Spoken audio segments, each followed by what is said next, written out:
Sila ay matalik na magkaibigan mula pa noong bata, nagbahagi ng isang buong pagkabata. Isang insidente noong taong iyon ang naghiwalay sa kanila, ang magandang alaala ay naging isang sugat. Maraming taon pagkatapos nilang magkita muli, ang ugnayan sa pagitan nila ay hindi na dalisay na pagkakaibigan, kundi isang ugnayang puno ng sakit sa pagitan ng pagmamahal at kasalanan. At kapag nadumihan na, mayroon pa bang daan pabalik? Siya si Xuwei, may talento at matalino. Ngunit lumaki siya na may hindi maalis na sugat sa puso. Ang kanyang mga magulang ay namatay ng maaga sa isang misteryosong aksidente sa trapiko. Mula noon, siya ay lihim na inampon ni Baisi, isang matalik na kaibigan ng kanyang ama. Sa kanyang pagbabalik pagkatapos ng mahabang panahon ng pag-aaral sa ibang bansa, dala ni Xuwei ang kanyang hinala sa pagkamatay ng kanyang mga magulang at ang pagnanais na matuklasan ang katotohanan. Ang marangal na ampon bang ama ay talagang walang kasalanan. Pagkatapos ay naganap ang isang kalkuladong pagkikita sa elevator ng Shengyu Corporation. Si Xuwei ay nagmamadaling pumasok sa elevator, nagmamadali na nabangga ang isang lalaki sa loob. Sa sandaling iyon, ang kanyang mga labi ay bahagyang dumampi sa kwelyo ng kanyang damit, nag-iwan ng isang maliwanag na pulang marka ng lipstick nang hindi sinasadya. Ang lalaking may marka ng lipstick ay walang iba kundi si Bai Jingde, ang tunay na anak ni Enlis Bai, na kilalang mapagmahal kahit na siya ay isang doktor. Nang opisyal na ipakilala si Xuwei bilang ampon na anak at kasabay nito ay nanunungkulan bilang vice-presidente ng Shengyu Corporation, biglang natanto ni Jingde na siya ang babaeng nakilala niya sa bar.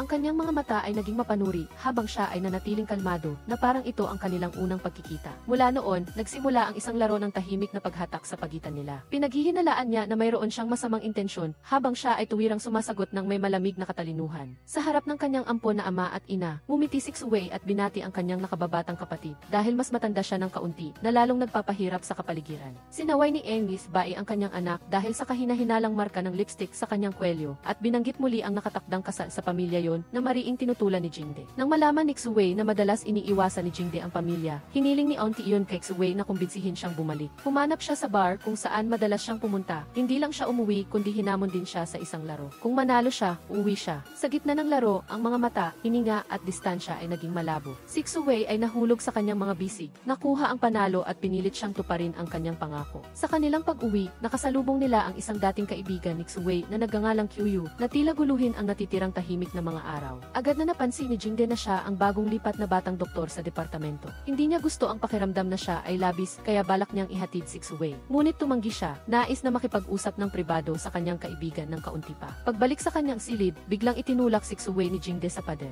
Hindi lang siya basta pumasok, bastos pa niyang hinak ang password ng computer niya at kinuha ang mahalagang is. Galit na inagaw ni Xuwei ang AXT. Ngunit mabilis niya itong inilagay sa bulsa niya. Tumingin siya ng diretso sa kanya at sinabing kung hindi niya personal na imbestigahan ang sitwasyon, wala siyang karapatang manatili sa kumpanya. Sa isang sandali ng pagbuno, marahan siyang lumapit, sinuksok ang kanyang kamay sa dibdib niya upang kunin ang AXT. Ngunit itinulak siya ni Jingde. Hindi sumusuko, umupo si Xuwei sa kanyang kandungan, kalahating nagbibiro at kalahating seryosong bumulong. Huwag kang mag-alala, protektahan kita. Sa gitna ng malabong tensyon, isang hindi inaasahang kilos mula sa kanya, ang paghawak sa kanyang kamay, ang nagpatigil kay Jingde. Ang kilos na iyon ay nagpaalala sa kanya ng mga alaala ng kanyang pagkabata, noong may isang ulilang batang babae na gumawa ng eksaktong parehong bagay. Si Xuwei kaya ang batang babae mula noon. Ngunit sa lungat sa kanyang emosyon, si Xuwei ay nagpakita ng lamig at tinanggihan ang lahat. Hindi siya sumuko, itinulak niya siya sa dingding, ang kanyang mga mata ay nagtatanong. Nang tawagin lang sila ni auntie iyon para kumain, binitawan niya siya at nagmamadaling umalis. Nang bisitahin ni Xuwei ang kanyang ampon na ama, nalaman niya na ang ina ni Jingde ay namatay din sa aksidente ng kanyang tunay na mga magulang noong taon na iyon. Mayroon pa bang nakatagong katotohanan na mahigpit niyang pinayuhan na kalimutan niya ang nakaraan? Kinaumagahan, si Xuwei ay pumunta sa bahay ng driver na si Chu Quanxiao, ang tanging nakaligtas sa aksidente noong taon na iyon. Nalaman niya na nakatanggap siya ng malaking halaga ng pera mula sa pamilya Bai, ngunit nang dumating siya, patay na siya. Ang tanging natira ay si Duan Duan, ang kanyang apo. Akala ng maliit na batang babae na siya ang kanyang ina, ngunit nang tanggihan, siya ay nagpanik at tumakbo. Nang habulin siya ni Xuwei, bigla niyang nakita si Jingde na nakatayo sa harap. Sa pagkalito, nawala ng malay si Duan Duan, bilang isang doktor, agad niyang dinala ang maliit na batang babae sa emergency room ng ospital. Sa oras na iyon, napansin niya na dumudugo ang binti ni Xuwei, kaya inalis niya ang kanyang damit upang takpan ang kanyang palda. Binuhat siya pabalik sa kanyang pribadong silid at nilinis ang sugat. Hindi inaasahan ni Assistant C na darating din ang araw na ito, kaya siya ay umalis upang bigyan sila ng privacy. Sa proseso ng paglinis ng sugat, bumaba ang kanyang boses, puno ng nakatagong kahulugan. May utang ka pa sa akin na sagot, Suwei. Pagkatapos ay pinayuhan niya na hindi siya dapat umalis hanggang hindi pa nagigising ang batang babae at kailangan pa niyang manatili doon magdamag. Nang bumalik siya, mahimbing na natutulog si Suwei at tahimik niyang pinagmasdan ang mukha niya. Sa sandaling iyon, ang kanyang tingin ay tumigil sa kwintas sa liig niya, isang bagay na pamilyar na nakakagulat sa kanya. Ito ang kwintas na suot ng isang ulilang batang babae noong nakaraan. Nang yumuko siya upang hawakan ito, biglang nagising si Suwei, hinawakan ang kanyang kamay. Niyakap niya ang kanyang liig, kalahating ng aasar at kalahating nagbabala, nakatatandang kapatid, ano ang gusto mong gawin? Ngunit hindi yata angkop ang lugar na ito, di ba? Pagkatapos ay binisita nila si Baby Duan-Duan at tinanong ni Assistant C, sino ang batang ito? Sinabi ni Jingde, tinatawag niya siyang ina at bago pa man makapagsalita si Suwei. Agad namang nagising si Duan-Duan, niyakap si Jingde at sinabing siya ang kanyang ama. Sabi nga, kapag ang apoy ay ilalagay mo sa kamay ng iba, mapapasok ka rin. Pagkatapos, dinala ni Qiuyu ang medical records ng bata na may malubhang congenital heart disease at nangangailangan ng agarang operasyon na may mataas na gastos. Agad na sinabi ni Jingde na babayaran niya ang paunang bayad para sa bata. Pagkatapos, hinanap ni Suwei ang tanging natitirang kamag-anak ng bata, ang kanyang tiyuhin, na niloko ang kanyang lolo at ngayon ay iniwan ang bata sa isang ulila at hindi inalagaan.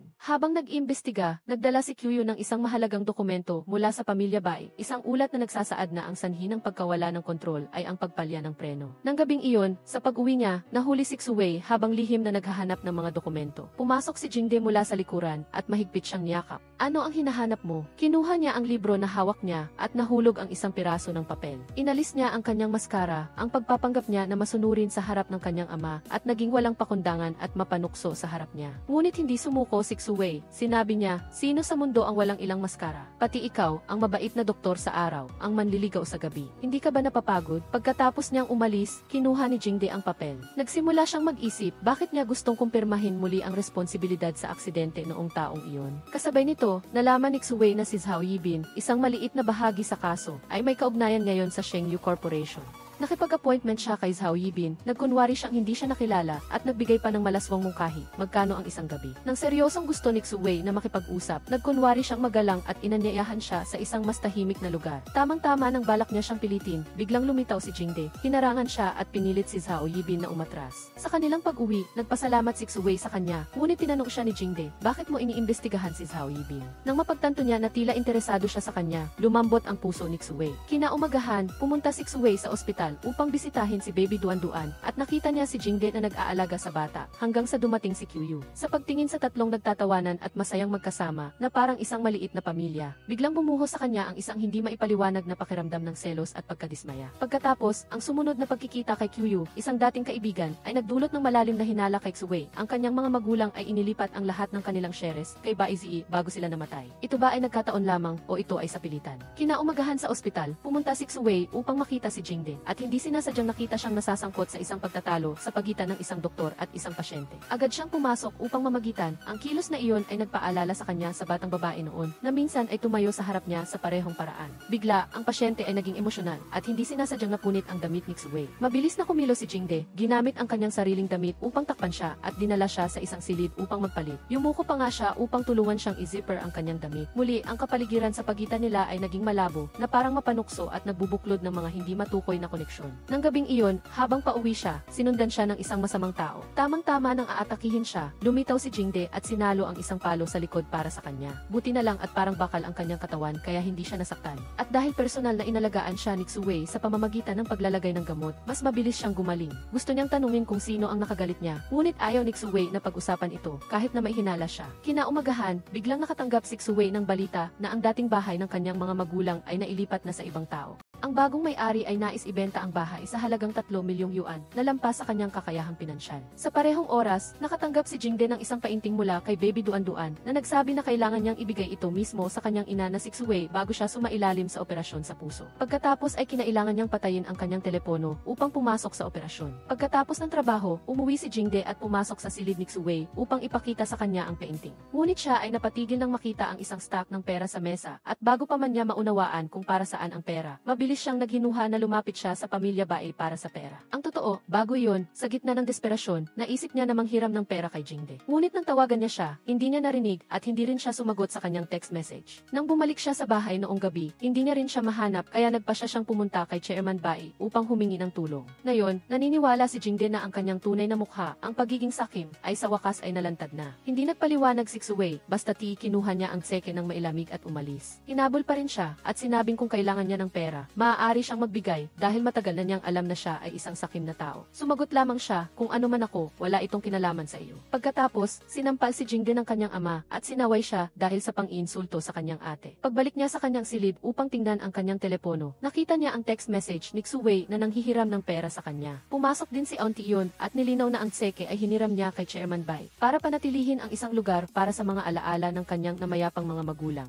Nang malaman na nagkaroon siya ng isang malaking pagkalito, agad na hinanap ni Jingde si Xuwei. Kasabay nito, si Xuwei ay nakaharap kay Yibin, ang utak sa likod ng pag-atake sa kanya. Diretso niyang ibinuhos ang alak sa mukha nito na nagpahayag na kung makikipagtulungan ito sa pagsisiwalat ng katotohanan tungkol sa aksidente noon, hindi niya ito sasampahan ng kaso at gagantimpalaan pa siya ng malaki. Ngunit bago matapos ang kasunduan, biglang dumating si Jingde at pinilit si Yibin na umalis. Dahil hindi maganda ang pakiramdam ni Xuwei, binuhat siya ni Jingde pauwi. Sa daan, mahina siyang humingi ng tawad at mumiti naman si Xuwei at tinanggap ito. Ang operasyon ni Tuan-Tuan ay naging matagumpay at gumaling siya kaagad at naglaro kasama si Qiyu. Ngunit nang makita niya si Bai Jingde, niyakap siya nito, hindi na kailangan ang candy ni Qiyu at paulit-ulit na tinanong kung nasaan si Xuwei. Niyakap ni Jingde ang bata at sinabing may sakit ang nanay niya at hindi siya mabisita. Nang marinig iyon, nag-aalala rin si Qiyu at gustong magtanong, ngunit sinabi ni Jingde na hindi ito ang kanyang responsibilidad. Aalagaan ko siya, sinabi niya. Nang umalis si Tuan-Tuan, galit na galit si Qiyu. Nang gabing iyon, kahit may lagnat, sinubukan pa rin ni Xuwei na maligo, ngunit nasira ang shower sa kanyang silid. Kung malaman ni tita yon, siguradong sisigawan siya, kaya bago pa bumalik si Jingde mula sa trabaho, pumasok siya sa silid nito para makiligo. Sa kasamaang palad, paglabas niya, nakita niya si Jingde na kararating lang.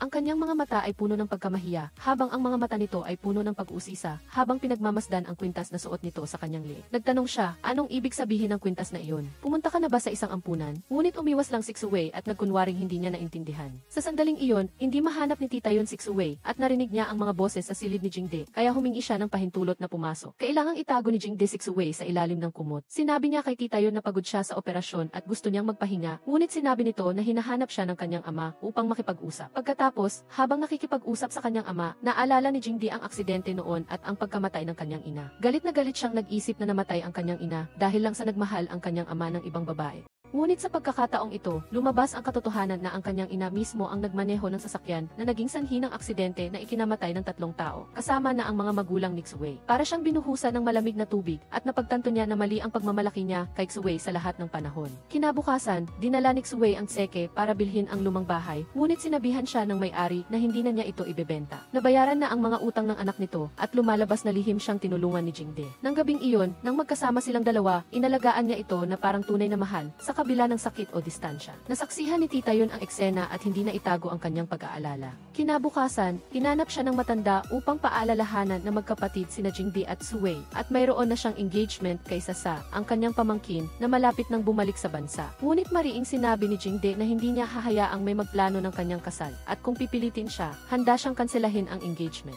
Ngunit tumanggi siya. Sinabi niya na noong nakaraan, tinulungan ng mga magulang nito ang kanilang kumpanya na malampasan ang krisis at ngayon ay oras na para ibalik niya kung ano ang nararapat sa kanya. Nalinlang nito si Xuwei, ngunit mayroon pa ring pagdududa sa kanyang loob. Sino ang utak sa likod ng aksidente noon? Sa sandaling iyon, nakatanggap siya ng tawag mula kay Xisan, tauhan ni Jingde, na humihingi ng tulong. Pagdating niya, nakita niya si Jingde na tahimik na nakaupo sa tabi ng cake at lasing. Ngayon ang kaarawan ng kanyang ina at naiintindihan niya ang kalungkutan nito. Dahan-dahan siyang pinayuhan nito na magpatuloy sa nakaraan dahil ayaw makita ng namatay na patuloy siyang nabubuhay sa kalungkutan. Ang mga naiwan ay kailangan pa ring mabuhay at marami pa rin kailangang protektahan at mahalin. Pagkatapos marahang bigyan ng lakas ng loob ni Xuwei, biglang nakaramdam ng kakaibang init sa kanyang puso si Jingde. Mahina siyang nagpasalamat sa kanya at tumayo para umalis. Ngunit nang tumawid siya sa kalye, isang mapanganib na eksena ang biglang dumating. Sa isang mabilis na pag-iisip, mabilis siyang lumapit at mahigpit na niyakap si Xuwei na iniligtas siya mula sa isang sasakyan. Sa sandaling iyon, mahigpit na niyakap ng dalawa ang isa't iisa, na parang natatakot na mawala ang natitirang mahalagang tao sa kanilang buhay.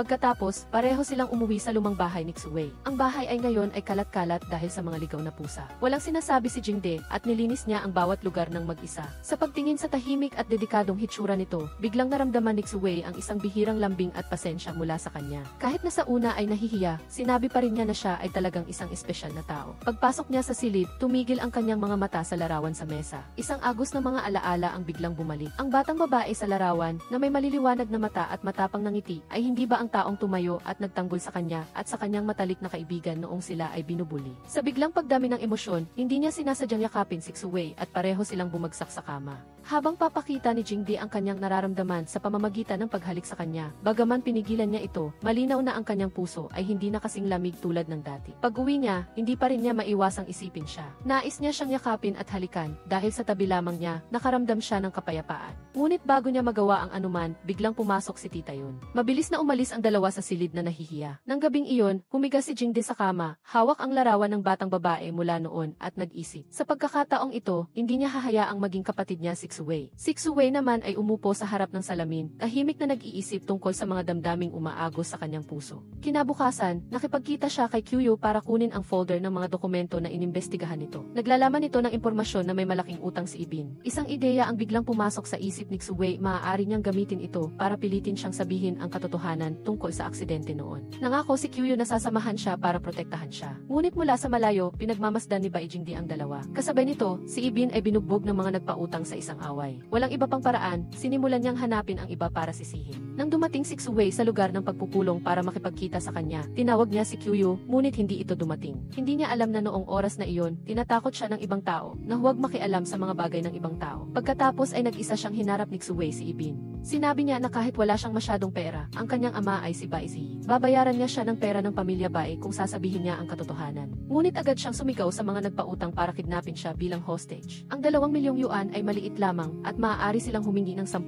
milyong yuan mula sa pamilya Bai. Sa kritikal na sandaling ito, ang kanyang idolo ay muling lumitaw. Sumugod si Jingde, kinuha ang sandata at binugbog sila kahit na nasugatan din siya. Kahit na tinamaan siya ng isang pamalo sa likod, ang kanyang mukha ay nanatiling kalmado at malamig habang nagbigay siya ng isang suntok na nagpatumba sa kaaway. Talagang ang aura ng bida ay nagbigay sa kanya ng lakas na buhatin siya at dalhin siya palayo. Pagkatapos, dinala niya si Xue sa ospital upang alagaan ang kanyang mga sugat. Kahit na maliit na galos lang ito, parang seryoso ang kanyang sugat para sa kanya, kaya maingat siya sa bawat galaw. Gayunpaman, nang tumayo siya, bigla siyang nawalan ng malay. Kinabukasan, binisita siya ni Xue at nang makita siyang mahimbing na natutulog, dahan-dahan niyang hinaplos ang kanyang buhok. Ngunit biglang hinawakan ni Jingde ang kanyang kamay, ang kanyang mga mata ay malambing at malalim. Kung gusto mo akong hawakan, gawin mo ito ng hayagan. Naguluhan si Xue, hindi alam kung paano mag-react. At sa kanya lang nalaman ang dahilan kung bakit siya dumating para iligtas siya. Sa oras na iyon, pumasok siya sa silid nito noong nakaraang araw. Nakita niya ang mga dokumento sa mesa, kasama na ang lokasyon ng pulong ni Ibin.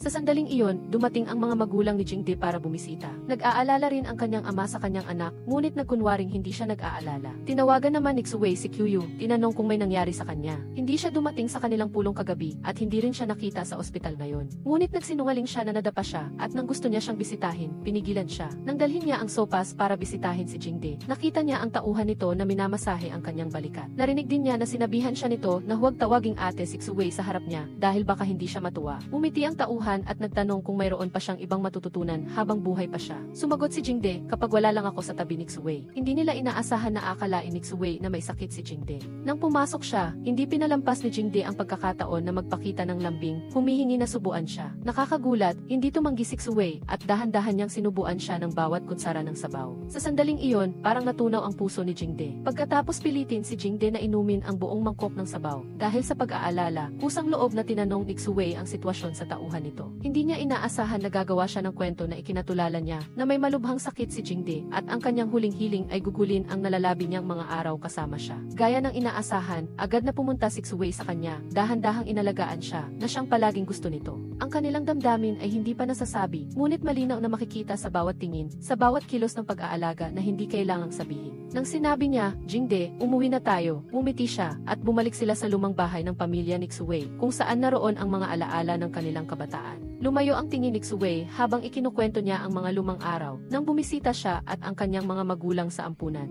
Doon, nakilala niya ang isang maliit na bata na madalas umiyak at binubuli dahil sa pagtatanggol sa iba. Ang batang iyon ay lalong mahilig sa mga ilaw na hugis bituin. Parang matagal na itong hinihintay ni Jingde. Mahina siyang huminga at inamin na hindi siya mahilig sa mga ilaw na hugis bituin, ngunit sa isang taong parang bituin na siya. At nagkataon na ang taong mahal ni Xuwei ngayon ay siya rin. Nagpalitan sila ng isang matamis na halik na parang gusto nilang kumpirmahin ang lahat ng damdaming naipon sa loob ng mahabang panahon. Nagtanong siya, kalahating biro, kalahating seryoso, ayaw mo ba ng isang malambing na kasintahan? Tumawa si Jingde at sinabing ilang beses na niyang naisip kung gaano siya kalambing sa kanya. Ngunit ngayon ay hindi na niya kailangang mag-isip pa. Gusto niyang maging tapat sila sa isa't isa upang ang kanilang mga puso ay maging malaya na sabihin ang mga bagay na hindi nila naglakas loob na sabihin noon. Mahigpit niya itong yakap at sinabing hindi na niya muling hahayaang mawala ang taong mahal niya. Ngayon, nang isipin niyang malapit na siyang mawala dahil sa sakit, naunawaan niya talaga ang kanyang puso. Ngunit naramdaman niyang may mali. Kailan siya nagkaroon ng malubhang sakit? Hindi ba niya alam iyon bilang isang doktor? Lumabas na siksisan ang gumawa ng kwento. Agad niyang kinagat ang kanyang ngipin at sinabing bibigyan niya ang kanyang tauhan ng magandang aral. Bago pa sila magtagal, nagkalapit na naman sila, ngunit biglang pumasok si Xuwei sa silid, nilock ang pinto, at iniwan siyang nakatayo sa labas. Dahil sa pagkabigo na ito, kinabukasan ay agad niyang binugbog siksisan at binigyan pa siya ng mas maraming trabaho upang hindi na siya maging abala. Nang bumaba ang gabi, sa tahimik at malamig na hangin, pumunta siya sa kanyang silid at inanyayahan siyang uminom ng alak. Nang puno na ang baso, sinubukan ni Xuwei na pigilan siyang uminom ng masyadong marami. Umiti lang si Jingde at dahan-dahan ngunit mariing sumagot, "Doktor ako, alam ko ang aking limitasyon." Ngunit hindi sumuko si Xuwei at sinabi niya na kung hindi siya susunod sa gusto niya, aalis siya. Nang matapos siyang magsalita, bigla siyang hinila ni Jingde sa kanyang yakap na mahigpit at napakainit na nagpabilis ng tibok ng puso niya. Gayunpaman, hindi nagtagal ang katahimikan, narinig nila ang mga yapak ni Tita Yon sa labas, nataranta sila at dali-daling nagtago sa aparador. Lumakas ang tibok ng puso ni Xuwei at halos maramdaman niya ang bawat tibok ng puso ni Jingde na malapit sa kanya. Binuksan ni Tita Yon ang pinto ng silid at sinuri ang bawat sulok. Nang wala siyang makita, umalis siya ng may pagdududa. Akmang huminga ng maluwag si Jingde at bubuksan na ang pinto ng aparador nang biglang bumalik si Tita Yon. Sa kabutihang palad, mabilis niyang naisara ito at nakataka sa masalimuot na sitwasyon. Sa panahong iyon ng pag-igting, natagpuan nila ang isa't-isa sa pamamagitan ng isang masiging halik. Nararamdaman ni Xuwei ang pagnanasa at taos-pusong pagmamahal sa bawat paggalaw ng labi, ngunit pinilit ng kanyang isip na pigilan ang tibok ng kanyang puso. Alam niya na ang pag-ibig na ito ay nangangailangan ng panahon upang mahinog at ang paghihintay ang magpapalalim dito. Mula nang bumalik si Xuwei sa pamilya Bai, kapansin-pansing nagbago si Jingde. Naging mas masunurin siya sa kanyang ama na ikinagulat nito. Sa harap ng kanyang ama at ni Tita Yon, kailangang aminin ni Xuwei na talagang nagmature na ang kanyang nakababatang kapatid. Sa hapunan, lihim na hinawakan ni Jingde ang kamay ni Xuwei sa ilalim ng mesa na nagpatibok sa kanyang puso. Nang gabing iyon, habang bukas pa ang ilaw sa silid ni Xuwei, biglang pumasok si Jingde at niyakap siya ng mahigpit. Nag-aalala siyang tumingin sa pinto ng silid na sinasabing hindi nila maaaring ipaalam ito sa ating mga magulang at kay tatay. Naintindihan ni Jingde, ngunit ang kanyang mga mata ay nagpapakita ng pagiging determinado. Gusto niyang ipaalam sa lahat ang kanilang relasyon, ngunit sinabi niya na may sakit sa puso ang kanyang ama. Kailangan niyang maghintay para sa tamang oras. Kinaumagahan, tuloy pa rin ang kainan tulad ng dati, tanging ang puso ng dalawa ang mas masaya kaysa dati. Nag-alok si Jingde na ihatid si Xuwei sa trabaho, ngunit tumanggi siya dahil sa takot na maghinala si Tita Yon. Hindi sumuko, yumuko siya at hinalikan siya ng marahan sa pisngi, isang kilos na parehong banayad at matatag. Sa sandaling iyon, lumabas si Ginoong Egi sa pinto at nasaksihan ang lahat. Nang gabing iyon, kahit puno ang kanyang schedule, kinansela pa rin ni Xuwei ang kanyang mga lakad para sa isang date. Ngunit nang aalis na sana si Jingde para magpalit ng damit, pinigilan siya ng kanyang ama at sinampal siya sa mukha. Binanggit ni Ginoong Egi ang tungkol sa nalalapit na pagbabalik ni Sasa at sinabing na isaayos na ang kanilang kasal. Sa kabila nito, iginiit ni Jingde na ang mamahalin at pakakasalan lang niya ay si Xuwei. Galit na pinagbawalan ni Ginoong Ege si Jingde na makipagkita kay Xuwei at nagpadala pa ng 2 bodyguard para bantayan siya. Kinumpiska ang kanyang telepono at ikinulong siya sa hotel. Samantala, naghihintay si Xuwei sa paborito nilang cave at puno ng pag-asa. Nang dumating ang isang bulaklak, umiti siya at naisip na dumating na siya. Ngunit nang itaas niya ang kanyang ulo, nawala ang kanyang ngiti dahil si Kyuyu ang dumating. Alam niyang hinihintay niya si Jingde kaya sinadya niyang magbigay ng problema. Ngunit naintindihan pa rin siya ni Xuwei dahil alam niyang abala ang trabaho bilang doktor. Nag-alok si Kyuyu na makipag-date sa kanya, ngunit hindi niya kayang baguhin ang kanyang puso. Kinaumagahan, nang hindi niya makontak si Jingde, pinuntahan niya si Ginoong Ege, ngunit nakuha lamang niya ang isang malamig na saloobin at isang kasinungalingan na si Jingde ay abala sa paglilibang. Hindi siya naniwala dito, kaya hinanap niya si Jingde kasama si Kyuyu. Pauwi na sila, nang biglang lumitaw si Jingde sa harap ng kotse. Sugatan siya ngunit matapang siyang nakatakas. Nang magkita silang muli, mahigpit silang nagyakapan, na para bang natatakot na baka mawala muli ang isa't-isa. Hindi na kinaya ni Kyuyu ang eksena, kaya pinindot niya ang busina ng kotse. Nagtaka si Jingde kung bakit kasama niya si Kyuyu. Sinabi niya na tinulungan siya nito na hanapin siya sa kung saan-saan. Nang makauwi, nilagyan siya ni Xuwei ng gamot at sinabi ni Jingde na anuman ang pagtutol ng kanyang ama, mananatili siya sa tabi niya. Nag-alala siya na kung hindi siya magpapakita, maaaring agawin si Xuwei ng iba, lalo na si Kyuyu na laging nasa paligid niya. Ngunit buong tatag na sinabi ni Xuwei na tiningnan niya lang si Kyuyu bilang isang nakababatang kapatid at ang kanyang puso ay para lang kay Jingde. Hindi nila alam na lihim na pinapakinggan ni Kyuyu ang buong pag-uusap. Nang marinig niyang sinabi ni Xuwei na lalayo siya, nagalit si Kyuyu. Kinaumagahan, pinuntahan ni Xuwei si Ginoong Eni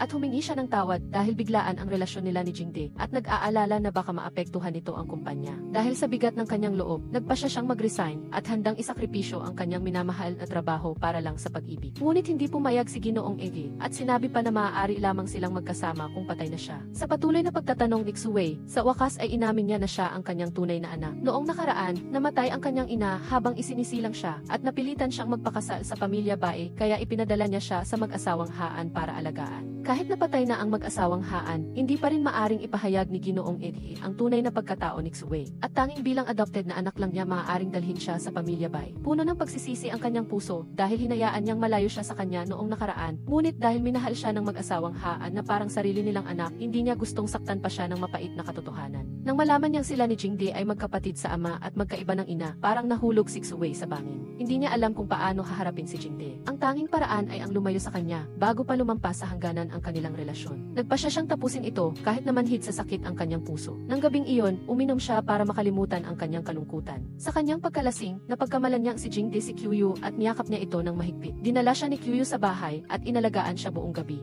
Ngunit kahit sa panaginip, iisang pangalan lang ang tinatawag ni Xuwei, si Jingde. Nagalit siya, ngunit nang tumawag si Jingde, sinagot niya ang telepono nang walang sinasabi. Kinaumagahan, nakipagkita siya kay Jingde sa bahay para makipaghiwalay. Hindi niya inaasahan na pagdating niya ay nandoon na si Sasa at agad siyang nakipaghiwalay dito na ikinagulat ni na Ginoong Eni at tita yun. Ngunit bumalik si Xuwei at pinuri si Sasa na maganda at sariwa at bagay sila ng nakababatang kapatid. Sa harap ng pagkabigla ni Jingde, naging matigas siya at sinabing, mula ngayon, tawagin mo akong ate. Humiling siyang umalis sa pamilya Bae gamit ang trabaho bilang dahilan at sinabing dadalo siya sa kasal nito. Para tuluyan siyang kalimutan ni Jingde, sinabi pa niya na hindi sila bagay at mas bagay sila ni Kyuyu. Nagalit si Jingde at puwersahang hinalikan siya. Sinampal siya ni Xuwei at malamig na sinabing magkapatid lang sila. Naghinala si Jingde na may pilit mula kay Ginoong Eni. Ngunit itinanggi niya ito at maikli lang na sinabi na sawa na siya. Sa kabila nito, hindi pa rin naniwala si Jingde. Alam niyang may itinatago siyang malalim na problema. Bumalik si Xuwei sa dating bahay nila at uminom para makalimutan ang kanyang kalungkutan. Ngunit nagulat siya nang bumisita ang kanyang matalik na kaibigan, si Ningning. Sinubukan ni Xuwei na magpakita na maayos siya, ngunit niyakap siya ni Ningning at sinabihan siya na alam niya na ang lahat at magiging maayos ang lahat. Samantala, nagpunta si Jingde sa isang bar para uminom at nang makita ito ni Sasa, tumakbo siya para pigilan siya. Hindi nagtagal, pumasok din si Xuwei at Ningning sa bar. Nang makita muli si Jingde, sinubukan siyang iwasan ni Xuwei.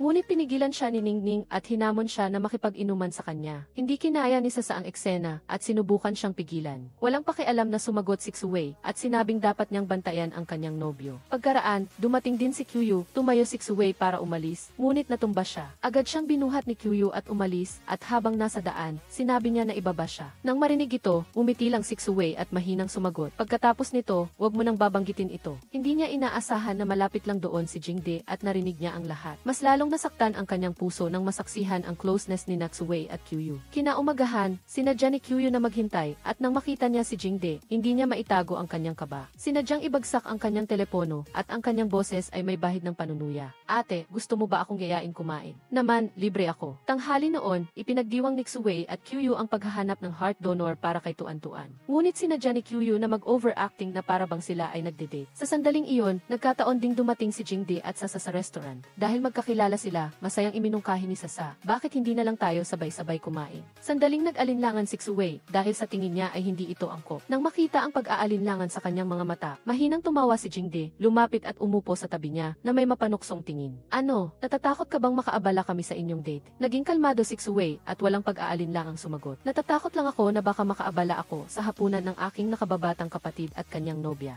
Sa huli, sabay-sabay silang kumain. Nang itaas ang kanilang baso, hindi mapigilang alalahanin ni Xuwei ang sinabi ni Jingde. Mula ngayon, sa bawat pag-inom, kailangan mo akong halikan. Napakirot ang kanyang puso at naguluhan ang kanyang damdamin. Pinanatili niyang kalmado ang sarili at tumayo para magpaalam na pupunta sa banyo. Agad na sumunod si Jingde at akmang susunod din si Sasa, ngunit pinigilan siya ni Kyuyu. Lumalabas, magkakilala sila noong nakaraan. Nang bumalik si Sasa sa bansa, hinanap siya ni Kyuyu para makipagtulungan na may hindi simpleng layunin. Ang bawat isa ay kukunin ang gusto nila. Sa banyo, nalulumbay si Xuwei at kailangan niya ng tulong ng gamot. Pumasok si Jingde at nagulat ang kanyang mga mata nang makita siyang umiinom ng isang bagay. Paulit-ulit siyang nagtanong, ngunit mahina lang nang umiti si Xuwei at sinabing, ano ang kinalaman mo doon? Nang makalabas, nagdahilan siya na masama ang kanyang pakiramdam para umuwi ng maaga at tinanggihan ang alok ni Jingde na ihatid siya at sa halip ay hiniling niya kay Kyuyu na ihatid siya. Nanonood lang siya sa kanyang papalayo na anino at parang pinipiga ang kanyang puso. Ibinida siya ni Kyuyu at gusto niyang manatili at alagaan siya, ngunit walang awa siyang pinapaalis na hindi niya makayanan. Pagkatapos ng ilang sandali, dumating na si Jingde sa bahay ni Xuwei. Kumatok siya sa pinto, puno ng pag-aalala, at nang buksan niya ang pinto, akmang isasara niya ito nang mabilis siyang pinigilan ni Jingde at ang kanyang mga mata ay puno ng pag-aalala at galit. Hindi maganda ang mukha mo ngayong gabi, ayos ka lang ba? Ngunit pumiti lang si Xuwei ng pilit at ang kanyang boses ay malamig na parang yelo, ayos lang ako. Ganyan lang talaga ang reaksyon ng katawan ko tuwing nakikita ko ang taong galit na galit ako. Ang mga malamig na salitang iyon ay parang patalim na pumunit sa puso ni Jingde. Kahit na nahihirapan siyang huminga sa sakit, pilit pa rin siyang nagtanong kung bakit siya naging napakalupit sa kanya. Ngunit pumiti lang si Xuwei at ang kanyang mga mata ay naging malamig na sinasabing ang pagmamahal noon ay isang biro lamang. Buong tatag niya siyang inanyayahan na umalis na walang bakas ng emosyon. Hindi makapaniwala si Jingde na totoo ito. Nanginig siya ng mahina, ngunit nagmatigas, alam kong hindi mo talaga sinasadya yan. Ngunit sa kaibuturan ng puso ni Xuwei, ang bawat salitang sinasabi niya ay parang isang patalim na bumabalik sa kanyang sariling puso. Alam niya na kailangan niyang maging walang awa at kailangan niyang putulin ang kanyang mahinang pag-asa upang hindi siya madamay sa sakit na dinadala niya. Hindi niya maaaring hayaan na maghintay pa siya ng walang kabuluhan. Lihim na tumalikod si Xuwei at isinara ang pinto na parang isinasara niya ang lahat ng nakaraan. Kasabay nito, dumating si Sasa at nagreklamo kay Tita Yun at sinabing inakit ni Xuwei ang kanyang Jingde. Alam na matigas ang ulo ng kanyang pamangkin, nagpasya siya at si Ginoong Egi na ayusin ang kasal sa susunod na buwan. Samantala, lalong lumalalim si Kyuyu sa plano ng kanyang ama. Upang protektahan si Xuwei, napilitan siyang tulungan ang kanyang ama na hanapin si Zhao Yibin at nangako na gagawin niyang hindi na kailanman magpapakita sa kanya ang taong iyon. Sa halip, gusto lang niya na pakawalan ng kanyang ama ang babae. Ngunit ang kanyang ama ay nagbigay lamang ng malamig na tugon, lutasin mo ito ng mag-isa, huwag mong hintayin na ako ang kumilos. Kinabukasan, natuklasan ni Jingde ang mga kahina-hinalang pahiwatig sa pagitan ng Q Corporation at Zhao Yibin. Nagkaroon siya ng pag-aalinlangan kung si Kyuyu ay talagang pinoprotektahan si Xuwei o nagtatago ng iba pang balak. Nang gabing iyon, lumabas si Xuwei para lumanghap ng sariwang hangin at nagulat nang makita ang napakaraming bulaklak na tila inayos ng isang tao. Nakita niya muli si Jingde. Masakit ang mga mata nito habang marahan na nagsalita. Nang una tayong magkakilala, ikaw ay laging nagniningning na parang sikat ng araw, maliwanag at puno ng sigla. Kahit na sa bandang huli ay hindi na tayo magkasama, umaasa pa rin akong mananatili ka na parang isang bulaklak, laging namumukadkad, laging masaya. Ang mga taos pusong salita na iyon ay nagpadurog sa puso ni Xuwei at tahimik na tumulo ang kanyang mga luha, ngunit mahigpit pa rin niyang pinanatili ang kanyang damdamin. Malamig siyang nagsabi, kung susundan mo pa ako, tatawag ako ng pulis. Patuloy pa rin siyang nagtanong kung bakit siya tinatrato ng ganoon ni Xuwei, ngunit malamig lamang siyang sumagot, ang damdamin ko para sa iyo dati ay isang laro lamang. Pagkatapos, umalis siya ng tulala, ngunit bago siya nakalabas ng gate, narinig niya ang sigaw nito. Nagmadali siyang bumalik upang tingnan kung ano ang nangyayari at nakita niya ang isang sirang hose ng tubig. Ibinigay niya sa kanya ang kanyang jacket at pagkatapos ay ginamit ang lailayan ng jacket para itali ang butas. Ang kanyang damit ay nabasa, nagpakita sa kanyang dibdib. Sila ay naging mas malapit sa isa't isa. Ngunit nagising siya mula sa pagkakatuliro at pumasok sa silid. Dala ang isang kontrata sa paglilipat ng shares ng kanyang ama-amahan. Sinabi niya, gusto mo bang malaman kung ano ang halaga ng paghihiwalay natin? Ikaw, Bai Jingde, ay nagkakahalaga ng shares ng aking ama sa Shengyu Corporation. Agad na bumalik si Jingde upang questionin ang kanyang ama. Inakala pa rin niya na pinilit nito si Xuwei na iwanan siya. Ngunit inihayag pa ng kanyang ama ang kasal nito kay Shasha sa susunod na buwan. Mapait siyang nagsabi, kung nabayaran mo si Xuwei, mag-isip ka rin ng paraan para bayaran ako para magpakasal. Pagkatapos, hinarap niya si Kyuyu, nais siyang sampalin, gusto niyang malaman kung bakit siya lumalapit kay Xuwei. Ngunit tinawanan lang siya ni Kyuyu na nagsabing sa buong panahong nasa ibang bansa siya. Si Kyuyu ang laging nag-aalaga kay Xuwei, kaya ang isang estranghero na parang si Kuya Bai ay hindi sapat na maihambing. Pagkatapos nito, umalis siya ng may kumpiyansa at pumunta kay Xuwei upang pasayahin siya. Ngunit nang makita niya si Jingde na sumusunod sa kanya, sinadya niyang pasukan ng dumi ang mata niya para hipa ni Xuwei. Nang makita ni Wei Wei na dumating si Jingde, hinawakan niya ang kamay ni Kyuyu at pumasok sa bahay upang mag makipag-usap. Nag-inuman sila at nag-usap hanggang gabi. Matagal na naghintay si Jingde sa labas at tuluyan na ring umalis. Pagdating sa bahay, sinalubong siya ng isang buntot, si Shasha na gustong ipatikim kay Jingde ang sabaw na pinag-aralan niyang lutuin buong araw.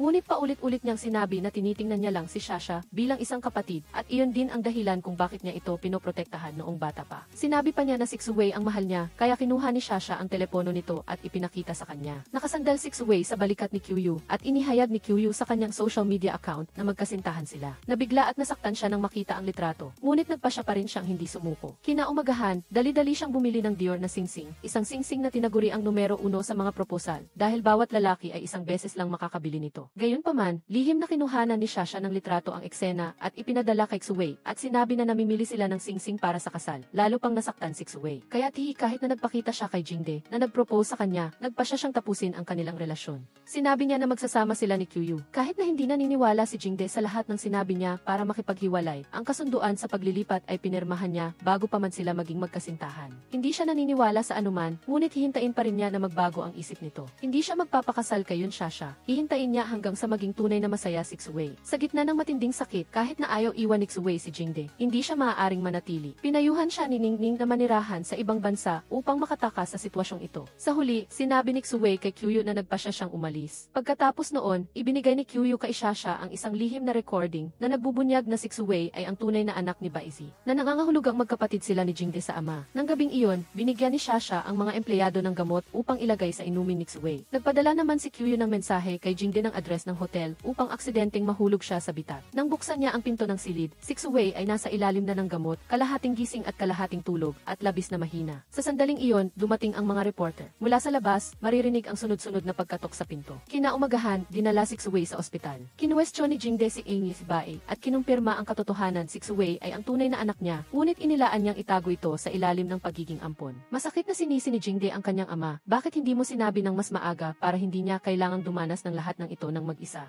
Nang malaman ang resulta ng paggamot, natuklasan ni Jingde na si Xuwei ay may malubhang depresyon. Masaya siya sa labas, ngunit durog ang kanyang kaluluwa. Nagsisisi siya dahil itinulak niya ito palayo nang hindi niya alam. Nang dumating si Shasha sa ospital, hinila siya ni Kyu sa labas upang tanungin kung siya ba ang naglagay ng gamot kay Xuwei. Paano kung may nangyari talaga sa kanilang dalawa? Walang pag-aalinlangang umamin si Shasha. Kung hindi ako kikilos ng malakas, paano ko makukuha ang gusto ko? At inakala ko na ikaw ang papasok. Sino ang mag-aakala na tatawagin mo pala si Jingde? Mahigpit na binalaan ni Kyu si Shasha na hindi na niya dapat saktan si Xuwei. Sa sandaling iyon, pumasok si Ningning at nang makita na hindi pa rin nagigising si Xuwei, sinampal niya si Jingde. Sinisi niya ito na nagpasya si Xuwei na pumunta sa ibang bansa upang iwasan ang kanyang kasal. Ngunit ito ang nangyari. Kinaumagahan, tahimik na dinala ni Jingde ang isang sample para sa SIC test. Sa parehong oras, dinala ni Kyu si Duan upang bisitahin si Xuwei. Bago sila dumating, sinabihan niya ang bata na huwag banggitin si Papa Bae dahil nagkamali siya at masasaktan si Mama Xuwei kung babanggitin siya. Ngunit pagdating doon at pagkatapos ng ilang pag-uusap, nagtanong ang bata kung magpapakasal na si Papa Bae. Isang tanong na nagpatahimik kina Xuwei at Kyu. Matapos ang ilang sandali, kalmadong kinumpirma ni Xuwei at nagtanong ulit ang bata kung bakit hindi siya magpapakasal kay Papa. Gusto na lang ni Kyu na takpan ang bibig ng bata at paalisin ito. Sinabi ni Xuwei na ang kanyang ina ay nakatatandang kapatid ni Papa Bae at nababasbasan nila ang kasal ni Papa at na si Duan ay magiging napakaganda sa pagdalo. Samantala, binigyan ni Baizi si Jingde ng schedule ng kasal. Ngunit matigas pa rin siyang tumanggi na pakasalan ang isang taong hindi niya mahal. Ngunit sinabi ni Baizi na ito ay magiging maganda para kay Xuwei na iniisip niya ang kanyang kapatid na babae kaya nag-alinlangan siya. Pagkatapos, nang makumpirma ng mga resulta na si Baizi at Xuwei ay talagang magkadugo, nasaktan siya at bumisita sa kanya sa ospital. Tinawag siyang kapatid na babae, isang salita na nagpasira sa kanyang puso. Inakala niya na kaya niya siyang protektahan, ngunit siya pala ang taong pinakanakasakit sa kanya.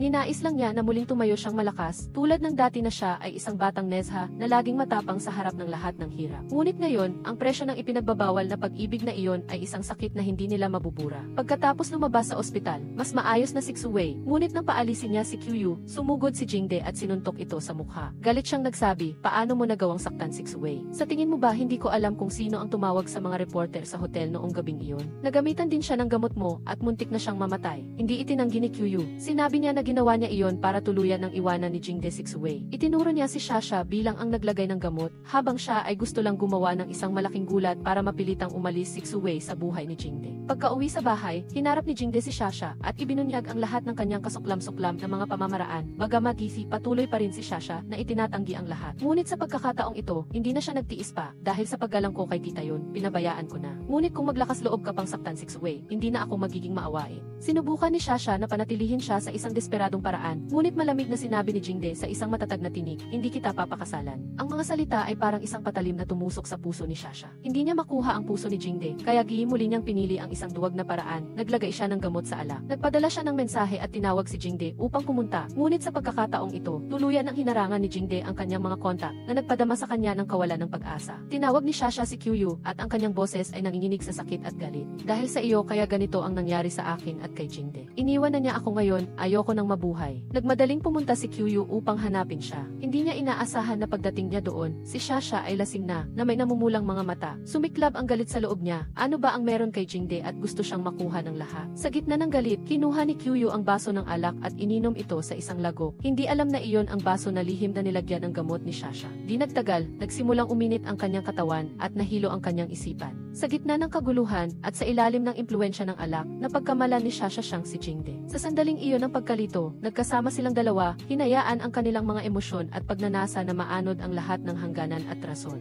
Pagkatapos ng ilang araw, may isa pang mahalagang resulta ng ECT test na nagkumpirma na wala siyang kaugnayan sa dugo kay ENC. Inamin din ni Tita Yun ang kasalanan na ito, na itinatago niya ang katotohanan na ang kanyang kapatid na babae ay ang namatay na asawa ni AE sa loob ng maraming taon. Ngunit hindi sinisi ni AE si Bae ang kanyang dating asawa at ang kanyang kasalukuyang asawa. Sinisi niya ang sarili na hindi niya minahal ang mga tao sa tabi niya, kaya nagawa niya ito. Ngunit itinuturing pa rin niya si Jingde na parang sarili niyang anak. Naiyak si Tita Yun at niyakap siya dahil hindi siya nagalit sa tunay na ina ni Jingde. Sinabi niya na mabuti na ngayon na wala na siyang pasanin at handa siyang alagaan si ACE at ang pamilyang ito hanggang sa huling sandali ng kanyang buhay. Samantala, sa panig ni Xuwei, ngayon na kinakausap na siya ng mga reporter, formal niyang kinumpirma na wala silang anumang relasyon sa dugo. Ngunit hindi pa rin niya inaamin ang kanyang pag-ibig kay Jingde. Ngunit si Jingde ay iba, hindi siya nag-atubiling magdeklara, kami ay nagde-date. Ang kasunduan sa kasal kay Sasha ay kinansela, ang gusto kong pakasalan ay si Xuwei lamang. Nang gabing iyon, nagkasama silang dalawa pagkatapos ng napakaraming pagsubok, at nagbahagi ng mainit at matamis na halik. Kinaumagahan, umalis siya ng mas maaga dahil may operasyon siya, ngunit hindi niya nakalimutan na paalalahanan ito.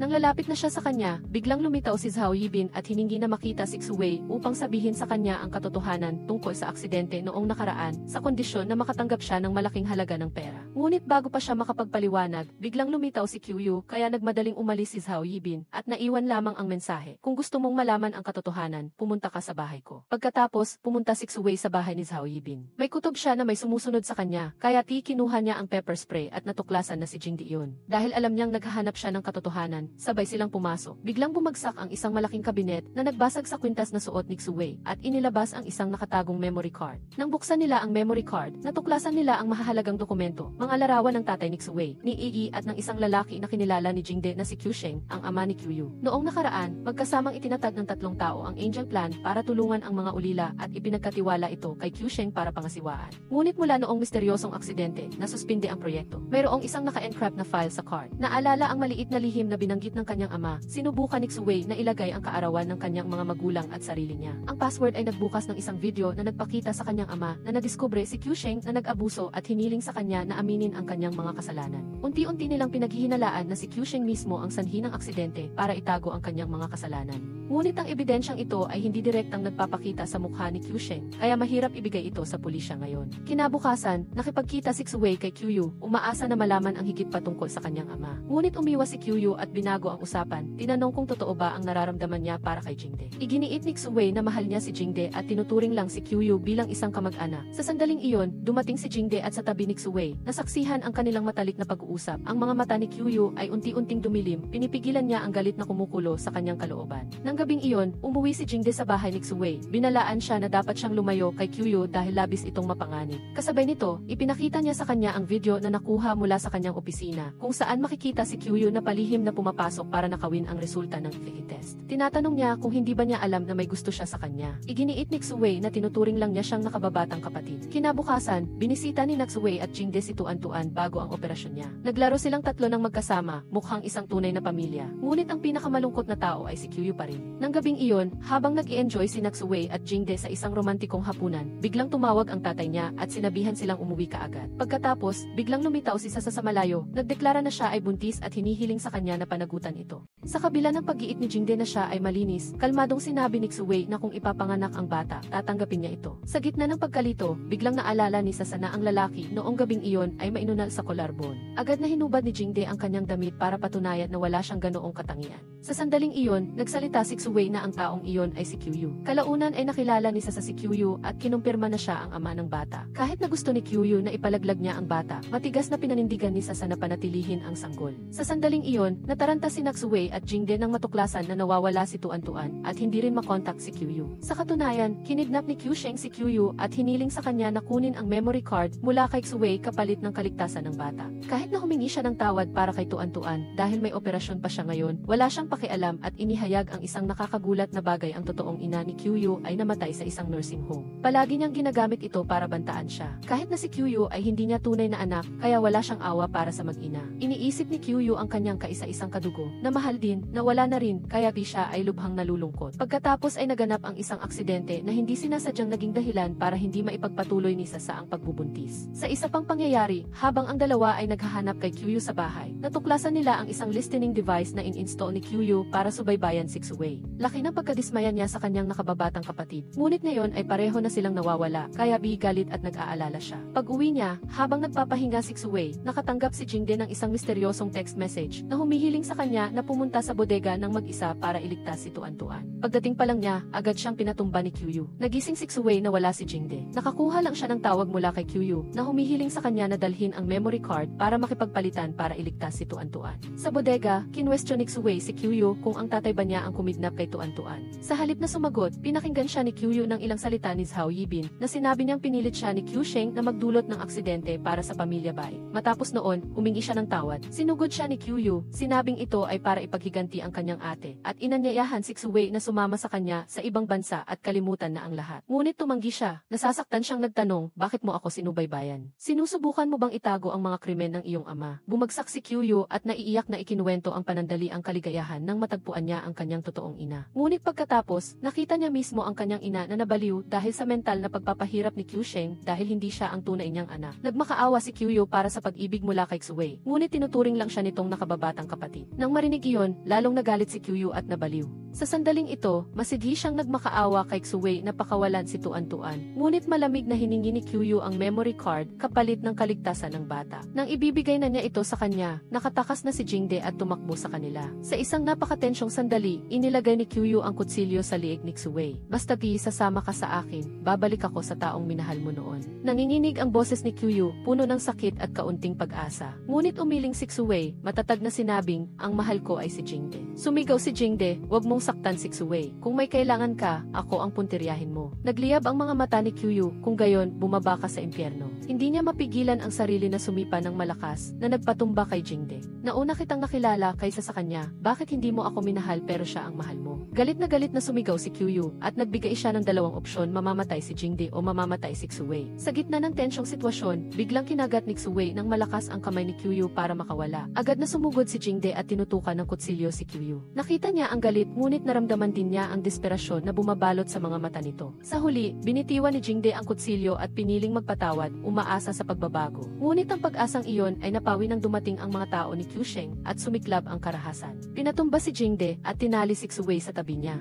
Kinuha ni Qiusheng ang memory card mula sa kamay ni Qiuyu at pagkatapos ay pinabagsak si Qiuyu hanggang sa mawalan ito ng malay. Sa gitna ng naglalagablab na apoy, nagising si Qiuyu at pinutol ang kanyang mga tali. Ngunit nang umalis sina Jingde at Xuwei, lumala ang apoy. Naiwan si Qiuyu na nasugatan at si Xuwei ay walang magawa para iligtas siya. Kinabukasan, desperado si Xuwei dahil wala siyang balita tungkol kina Tuan-Tuan at Qiuyu. Nang tila nawawala na ang pag-asa, bigla siyang nakita si Tuan-Tuan na bumalik at nagkasama silang tatlo na parang isang nagkabalikang pamilya. Mula sa malayo, tahimik na pinanood sila ni Qiuyu at tumalikod. Lihim niyang ginamit ang tunay na memory card para ibunyag ang mga krimen ni Qiusheng na pinananagot siya sa batas. Si Xuwei, na kumakatawan sa Shengyu Group, ay opisyal na nagdeklara ng pakikipagtulungan sa ospital para muling simulan ang Angel Fund. Ito ay isang makataong proyekto na may pag-asa na magbigay ng pagkakataon para mabuhay ang mga batang may malubhang sakit na hindi kayang magpagamot. Sa natatanging araw na iyon, dinala ni Jingde ang engagement ring sa harap ng pamilya at mga mahal sa buhay. Ibinibigay ito kay Xuwei bilang isang proposal na makasama niya sa habang buhay. Lubhang na antig ang puso ni Xuwei, mahinahon siyang tumango, hindi itinatago ang tuwa sa kanyang mga mata. Tinanggap niya ang proposal sa harap ng mga saksi at at mga nagbibigay ng pagpapala. Ibinigay nila sa isa't-isa ang singsing, isang simbolo ng walang hanggang pag-ibig, at naghalikan ng buong kabanalan. Tumakbo si Tuan-Tuan at mahigpit na niyakap silang dalawa na nagpapatunay na nabuo na ang isang pamilya. Opisyal na siyang naging ampon ni Naxuwei at Jingde, isang maliit na pamilyang puno ng pagmamahal. Sa malayo, tahimik na tumalikod si Sasa dahil minsan ang pagpapakawala ay isang paraan din para maging masaya. Ang larawan ni Nanay Xu, Tatay Bae, at Tuan-Tuan na magkasama ay nagtatapos sa paglalakbay ng pelikula. Huwag kalimutang pindutin ang like button o mag-iwan ng komento sa ibaba ng video para malaman namin ang inyong nararamdaman.